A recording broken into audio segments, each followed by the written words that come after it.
Today we'll have a clinical discussion on thyroid swellings. Yes, sir. Do you have a case scenario? Yes, sir, I have, sir. Can you present? Start presenting. Sir, here is a 45-year-old female who is housewife by occupation, hailing from Sri Perumbudur, came with chief complaints of swelling in the anterior aspect of the neck in the region of thyroid since 10 years. 1 minute. Actually, when you present, complaining of swelling in front of the neck, because chief complaint should be on patient's own words. Okay. This, when you present, you can tell, like anterior aspect of the neck and other things, right? Okay. So now we have to tell like that, number one. Number two, what is the relevance of age in thyroid disorders? Sir, very young age or old age are more prone to malignancy in thyroid. That's sir. right. See, age-wise, I'll tell you. Say, for example, if it is teenage, right, you get physiological goiter. Okay. Then, why they get physiological goiter? Because at the time of menarche, the basal metabolic rate, BMR of any individual raises up, for which the thyroid hormone plays a major role. So, at the time, they can have slight enlargement. It's called physiological goiter. Then again, in young age, you can have dysharmonogenic goiter. Yes. What do you mean by dysharmonogenic goiter? So that is because though it's called dysharmonogenic goiter, it is due to the deficiency of peroxidase enzyme, right? So that salt what we take is iodide, okay? It gets oxidated to iodine by peroxidase. Then it goes into the follicles and iodine clubs with tyrosine to form the hormone, right?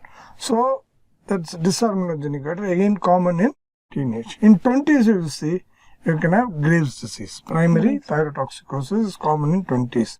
30s, if you take, you can get nodular goiters. Okay, the salty nodule or multinodular goiter. Again, in 40s, you can get secondary thyrotoxicosis or a multinodular goiter. Beyond the age of 50, most often you get malignancies. And as you rightly said, if it is a PAPCA, it can be occur in younger age as well as in the older age. But most of the malignancies, other than PAPCA, occur at the age of above 40, right? Okay. So that's the relevance of age. So you should know that, okay? Yes. Right. History of presenting illness.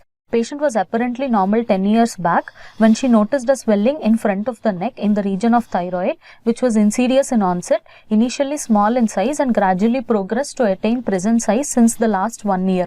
Okay, another important thing.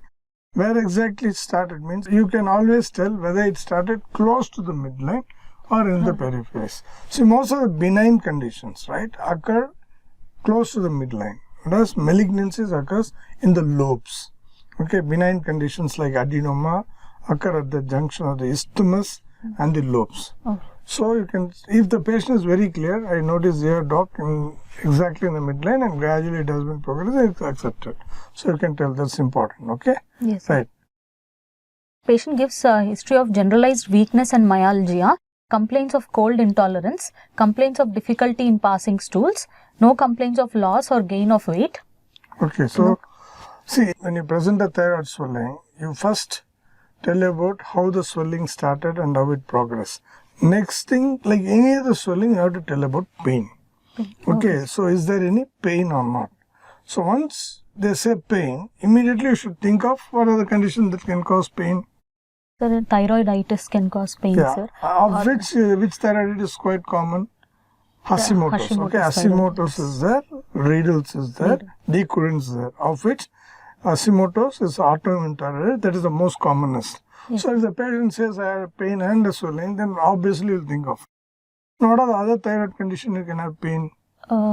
If there is hemorrhage into the cyst, then there in a nodule. Okay, sudden hemorrhage in a nodule, patient will tell the sudden increase in size as well as pain. So that's one. Another thing is anaplastic carcinoma, right? So the anaplastic carcinoma, as you know, it infiltrates locally. So it involves adjacent structures. So when you ask pain, if they say I have pain, probably you can rule out these things. Okay. Yes, sir. Next thing is you should ask about the pressure symptoms. As you know, you have to be methodical. Describe the swelling, then pain, then you should tell about the pressure symptoms. Okay, so what did you ask about pressure symptoms? Whether there is any history of difficulty in breathing, whether there is any history of difficulty in swallowing, or whether a patient is giving any history of stridor or hoarseness of voice. Change in voice. That is better. Hoarseness and all, patient may not be able to exactly tell any change in voice. So which any goiters can press upon these important structures that is behind the thyroid, right? So you should remember, though trachea is in front, patient can present without dyspnea, difficulty in breathing, they can get dysphagia. Why? Because the lateral lobes can grow, and as you know, each is a collapsible structure, they can present with dysphagia. So these two pressure symptoms are very important in any goiters. But if the patient has hoarseness of voice, that is a pressure symptom of a malignant goiter. Because just pushing the nerve will not cause hoarseness. Only infiltration to the nerve causes hoarseness. So hoarseness becomes a symptom of a malignant goiter.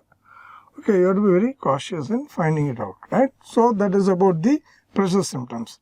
Next, you should know, in surgical exam, normally we don't keep a hypothyroid.